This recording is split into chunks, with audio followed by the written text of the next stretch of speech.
Hi, I am Krystle N. Adams. I am the playwright. Hi, I'm Lori Key. I'm the director. The Unknown Soldiers is the journey of four young soldiers during World War I. It follows them during World War I and after, and it explores how they were treated. It explores racism. It explores identity. It explores brotherhood. Do you understand that, Private First Class Jameson? Yes, sir. These are talented young actors. And, this is going to be your chance to see them really shining. And the story is going to really transport you and move you and affect you.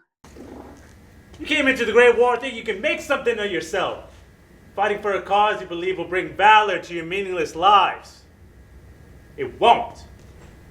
The characters are like your everyday person, like an unassuming young man with dreams of his own. Who are you talking about? Look ahead.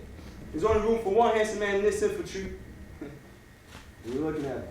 Well, actually, I'm looking right in front of me, so that'd be this fellow right here. Thank you. The name's Private First Class Ernie Williams. Nice to meet you. But happened to be put in this situation where he's with other men who also had dreams of their own. And so it's kind of like, that's why it's called To the Unknown Soldier. It's kind of like, well, what happened to those who didn't get a medal or who didn't get recognized? And I think each person who sees it will find something they can connect to or someone that they can connect to, for sure.